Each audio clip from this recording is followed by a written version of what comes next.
What is up, guys? Welcome back to the channel. I'm Toby, I do random things, and today we are reading part 7 of journal number 3. Now, in our last section, we got dumped with quite a bit of information and lore. First of all, they figured out that Grunkle Stan knew about the magic the whole time, and then they ran into some government agents who suspected that he had a nuclear doomsday device underneath the Mystery Shack. And he didn't, but then he activated a portal, the very same portal that was under that the author built, and the author came back. And it was revealed that the author and Grunkle Stan are brothers. So the author wrote some stuff, and that's pretty much where we left off. So let's get right back into it. The Rift. I was dismantling the portal for good and salvaging what parts I could for future experiments when I made a horrifying discovery. Although I thought the dimensional gateway was permanently closed, I found at my feet a small tear between worlds, sparking and hovering a foot above the ground. In a panic, I scooped it up in a mason jar like it was a mosquito, and was able to create a temporary containment unit. It's just as I feared. Apparently, Stanley's reckless use of the machine overtaxed it and ripped a tear in the dimensional fabric. The same way an overheated oven might burn a hole in kitchen linoleum. I had to contain it. The path before me is clear. The world is safe from Bill's cipher as long as the rift remains contained. But I fear my device will not be strong enough to hold these cosmic forces at bay forever. I must remain vigilant and stand watch, lest trouble arise again. And if I've learned anything from a life of misfortune, it's that this is a burden I must shoulder alone. When I tried to share my burdens with Fiddleford, it destroyed our friendship and took its toll on his mental health. When I tried to share my burdens with my brother, he knocked me into the portal, separating me from my home for 30 years. And after all these years in exile, living across multiple dimensions, there are precious few things that I feel comfortable calling a friend. What are the odds that in this one dimension I can find someone who understands me or what I've been through? No. The life before me is one of constant solitary vigilance against the unimaginable insanity that is Bill Cipher. I brought him into this dimension, and I'll take him out if it's the last thing I do. I can't believe I'm writing this, but today I actually had fun. My grandnephew Dipper literally fell out of the sky and reminded me that even in dire circumstances, one must take joy in the simple pleasures of life. In this case, that simple pleasure is my favorite board game of all time, Dungeons, Dungeons, and More Dungeons by Ballway Games, copyright 1974. Stanley always mocked my love of this game, and even some of my college friends called it girlfriend repellent, but apparently, Dipper shares my love of a good game. He's setting up the game as I write this. Wait till he sees my infinity-sided dice. Infinite sides mean infinite outcomes, but you'd be surprised how often you roll a 4. This thing has saved my life 3 times and endangered it 20. Exists in a state of quantum uncertainty. Don't stare at it for too long unless you want a headache. Available in infinite colors, but only 2 sizes. One time I rolled it and the sky permanently changed color.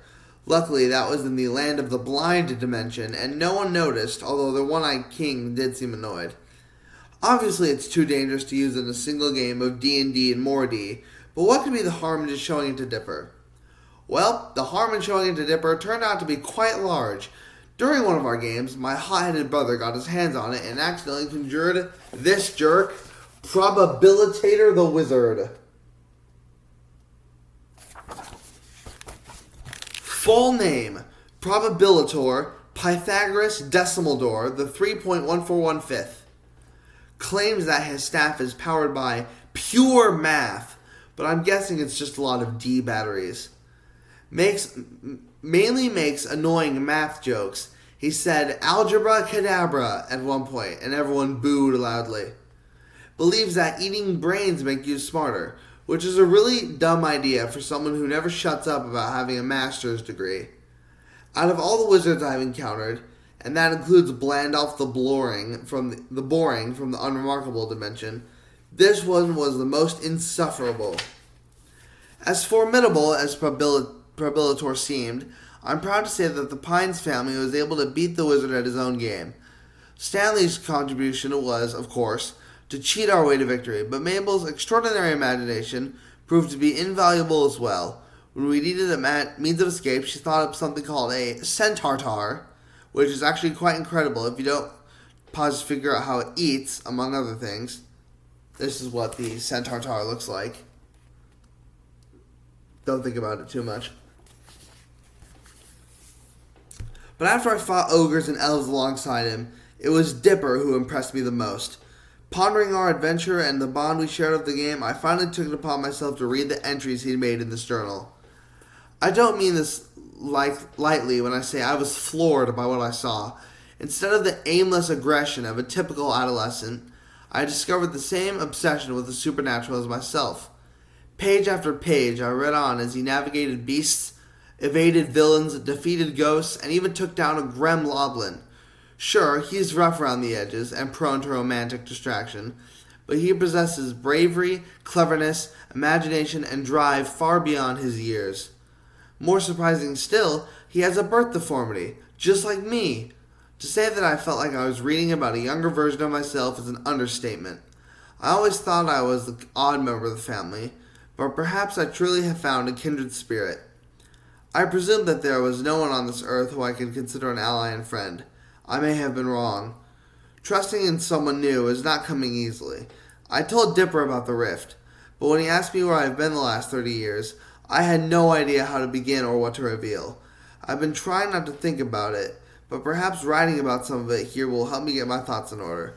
Perhaps it's time I finally reveal my journey. I remember these first moments after I was cast into the portal like it was yesterday. The sudden feeling of weightlessness, the helpless terror, knowing that I would soon face whatever mysterious horror had driven Fiddleford to madness.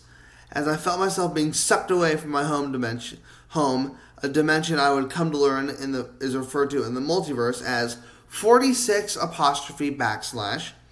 I held my breath and accepted that this could be the end. As luck would have it, this was only the beginning.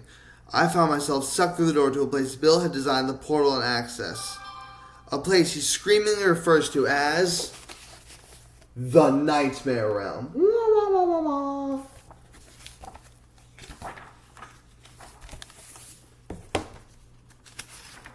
Swimming through a gravity-free sea of lightning and swirling colors, I reached into my pocket for a spare pair of glasses, always handy considering how often I break them, and found myself staring at, quite literally, a living nightmare. Bill's universe is not exactly a dimension, but rather a boiling, shifting, intergalactic foam between dimensions, a lawless, unstable crawl space between worlds that only the strangest and most unknowable beings call home. The portal closed behind me, and I found myself trapped there, possibly for eternity. Before I had a moment to properly panic over my fate, I realized that I was hovering before Bill, who perched on a bizarre throne made of optical illusions, flanked by an army of strange and shadowy beasts. "Look who decided to pay me a visit," he shrieked, his voice echoing through infinity. "Care for a game of intergalactic chess? This time, you're the pawn." He snapped his fingers, and one of his beasts, a 60-foot-tall ball of fingers and teeth, let out a howl like a humpbacked whale and charged at me. Fingers and teeth wiggling and gnashing, I managed to hide behind an asteroid field in the nick of time as multiple beasts tore through the space rock searching for me. Fleeing for my life, I miraculously managed to make shelter in the crater of a large passing asteroid as the monster swarmed by. Hidden deep within the recesses of the stony caverns, I could hear Bill's shrill voice. "Sixer wants to play hide and seek. First one to find him and bring him to me gets their own galaxy." It was followed by the manic laughter of creatures large and small, racing off to locate me. I was so crazed from fatigue and rage that my first impulse was to give myself up to Bill so I could curse him right to his face. Fortunately, before I could do anything crazy, I discovered that I was sharing my cave with a shivering family of intergalactic refugees. Huddled around a strange glittering purple fire, these bandaged, war-torn creatures beckoned me near and told me their tale. Apparently, they were asteroid miners whose ship was sucked into a dimensional wormhole, and they found themselves lost here like me. When things in the universe go missing, multiverse go missing, they usually end up here. When I mentioned to Bill, they shrieked and covered their ears like I had said something obscene. Their leader, a hairy, snaggle-toothed mix between a guinea pig and a pirate, explained that my old muse is actually one of the most feared beings in the entire multiverse. Bill took over the Nightmare Realm as a hideout for him and his cronies, but because this place is lawless, without any consistent physics or rules, it is eventually fated to self-destruct. This is why Bill seeks a new, more stable dimension to take over, and a foolish mind willing to let him in. A foolish mind like mine. I explained to them my history with Bill and my desire to destroy him for what he's done. Although they were skeptical, the creatures took pity on me and offered help. They gave me one of their dimensional translators and some rations. I asked them what the odds of ever making my way home, and they said they were slim. So a plan began to form in my mind. I would travel from dimension to dimension, learning what I could about Bill, his weaknesses, his secrets. I'd gain my strength, bide my time, and, once I was ready, I would return to the Nightmare Realm and destroy him once and for all. I might never see home again, but at least I could save the multiverse from his wrath, and wreak vengeance for the life he stole from me. The creatures cheered me, shouting, "Praise the axolotl!" I have no idea what that means. And waved goodbye as I left their asteroid and swam to the nearest wormhole, casting my fate to the wind to discover what new worlds awaited me. So I embarked on a 30-year adventure, a perilous journey through the multiverse to learn what I could about Bill in the hopes of defeating him. In the process, I had many experiences that my younger self might have described as swashbuckling, if not for the constant nausea that accompanies dimension hopping. It feels almost as though I've lived 100 different lives in these dimensions. I've traveled with bandits, learned to speak 13 languages, got in a fist fight with a talking chair, and other things. Thanks to my quick wit and dimensional translator, I was able to talk my way into and out of food and shelter, although a number of dimensions consider me an outlaw to this day. Ironically, in the multiverse, I'm just as wanted as Stanley, but my crimes had a noble purpose. I only stole supplies to work on my quantum destabilizer, which proved to be one of the most difficult inventions I've ever worked on. To fully chronicle my adventures would take 10 volumes, but here's a catalog of some of the most outlandish dimensions I saw. The M dimension. No, my niece Mabel did not draw this. This is really what it looks like. Ugh. Writing about this place after all these years has brought back to life the extreme frustration I felt while I was trapped there. The whole reality offended my ordered and scientific mind. Why does a universe like this exist? Why do I have to spend time there? Why do they keep telling me to "mav a wonderful mime"? Even though I was feeling muicidal after just 10 minutes there, at least they were relatively kind to me, considering how strange I must have looked to them. The do-over dimension, also known as the yo-yo dimension and the go insane because nothing gets done dimension, the last name being the most accurate but the least poetic. This is a world where time moves both forward and backward in a seemingly random manner, so you may have a really crummy week but then get a chance to do it all over again. Or, just as you complete high school, you may live backward all the way to kindergarten. The do-over dimension can move forward normally for really long spans of time, or yo-yo back and forth several times in one day. Professional timelinologists are like weathermen who try to accurately predict what the time will be like on any given day. As the old saying goes, 1 step forward, infinite steps back, then 2.5 steps forward for no discernible reason. The main problem with the do-over dimension is that you remember every time you relive each section of your life. This may sound great at first. Who hasn't wanted a chance to do over some aspect of their life? But let's see how it actually plays out. Time 1. It's been 6 months since you moved into your first apartment and things have gotten pretty messy. And now you've only got 2 hours to clean up before your new girlfriend sees the place for the first time. Result 1. She is horrified at the mess and leaves early. But time reverses. Time 2. It's been 5.5 months since you moved into your first apartment, and things have gotten pretty messy. but you've got 2 weeks to clean up and redecorate before your new girlfriend sees the place for the first time. It's a lot of work, but you make it to the place into a palace. She asks you to marry her. But time reverses. Time 3. It's only been 5 months since you moved into your first apartment. It's as messy as before, and you remember how much work it was to get it in shape last time. You're not really ready to go through all that again.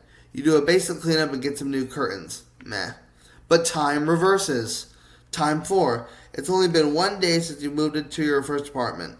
Everything is still in boxes and you don't even have a girlfriend yet. You decide to leave everything in boxes and play video games all day. Lotacron 9, the gambling dimension. It's like the mob took over the entire galaxy, except there is no mob because gambling is not only legal here, it is mandatory. Babies learn to roll dice before they learn to walk, and no one over the age of 5 goes anywhere without their lucky deck of cards. Even choosing your soulmate is left to lady luck. Luckily, the government is effective. The Galactic Senate meets at the track every Saturday to bet on their favorite laws. Stan would have loved this place, but it just made me depressed. Although I had a good run in the gambling dimension, the dimensional bouncers ended up kicking me out for counting cards. What are the odds? My quest to defeat Bill led me to a strange world that I mistakenly believed to be his birthplace, the second dimension. A residential neighborhood in the 2D world as seen from above.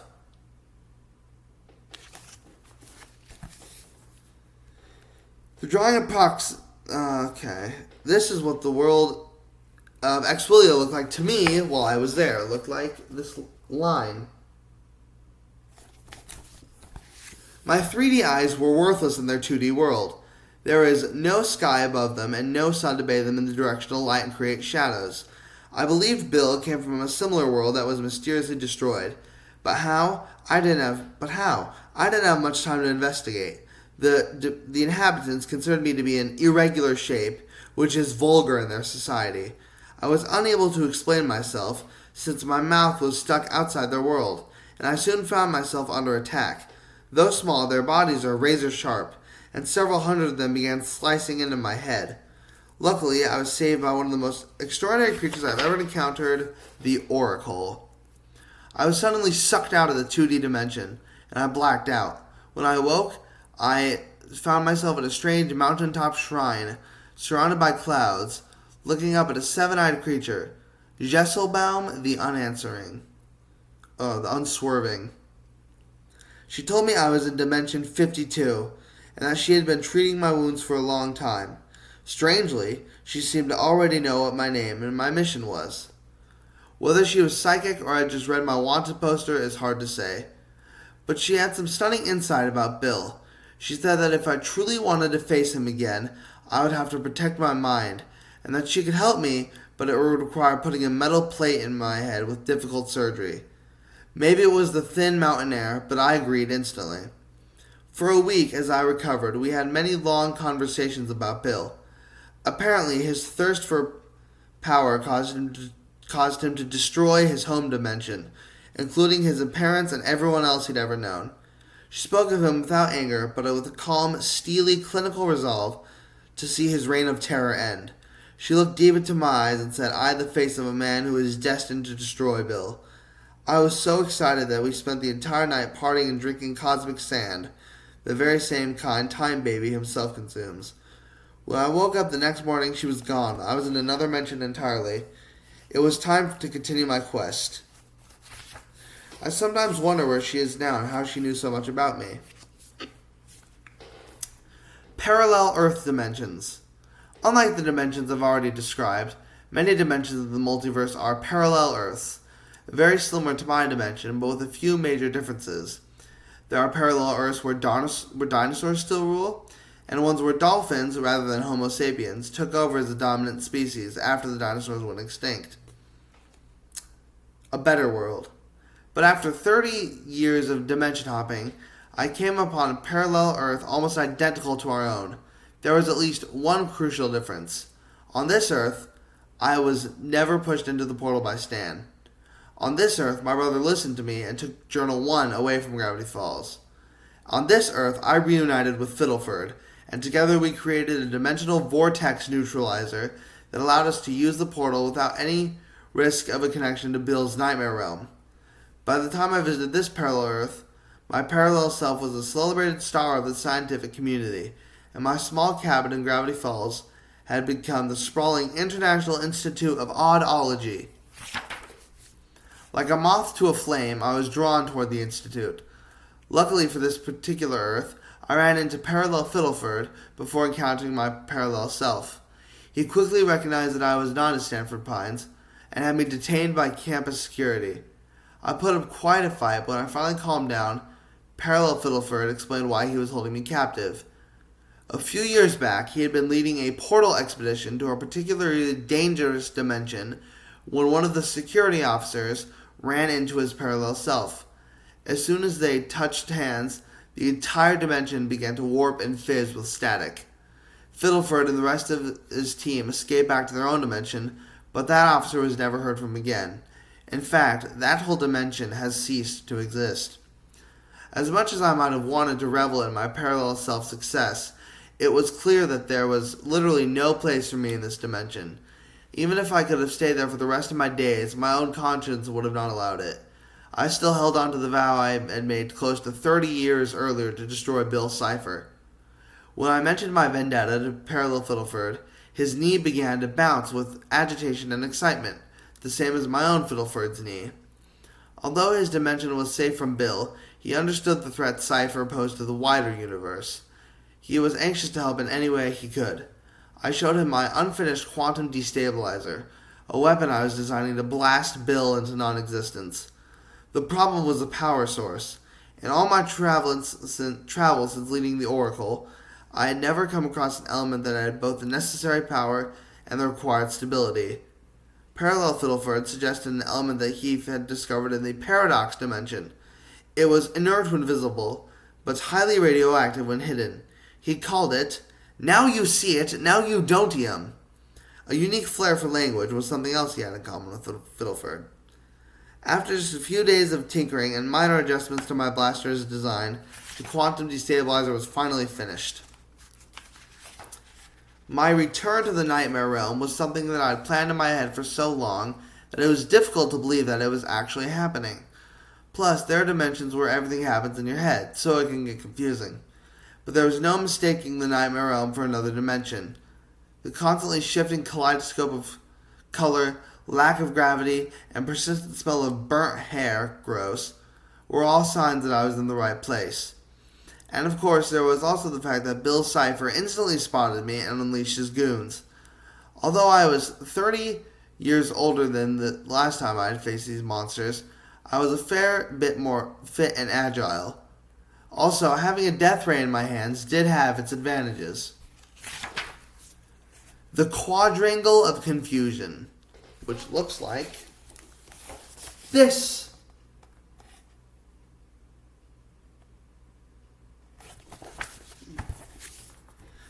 With his henchmen in disarray, I had what would probably be my only chance to attack Bill directly. Cipher sensed that, for once, momentum was not on his side, so he retreated to something called the Quadrangle of Confusion. I had only minutes till Bill's forces regrouped, and it would take me hours to untangle the unreal architecture of his fortress. Then I realized that in the Nightmare Realm, you did not need to follow the rules of physics, and I lunged right at him. The moment I had worked towards struggled for all these long years had finally come. I had Bill Cipher in my crosshairs, but at that moment the entire Nightmare Realm shook as the portal was reactivated. There was no time to question why or to curse my luck. Burrs was incapacitated. Let me try that again. Bill was incapacitated with laughter, but I needed to beat the rest of his hench monsters to the portal, or my home world would be invaded by Bill's forces. I ran along the length of the quadrangle, and as I approached the edge, I jumped in the air while simultaneously tossing a concussion grenade behind me. The force of the blast catapulted me past Bill's demonic gang and through the portal. The passage between the two dimensions collapsed behind me. I re-entered the world of my youth to face a brother I had not seen in 30 years. My frustration was indescribable. Once again, my brother's actions had sabotaged everything I'd ever worked toward. My resolve to defeat Bill has never been stronger. And that is where we end today. thank you all for watching. I hope you enjoyed. Stay tuned for the finale, part 8, the finale, which is the next video. Yeah, I hope you enjoyed. Leave a like. Consider subscribing. And I will see you next time. Bye.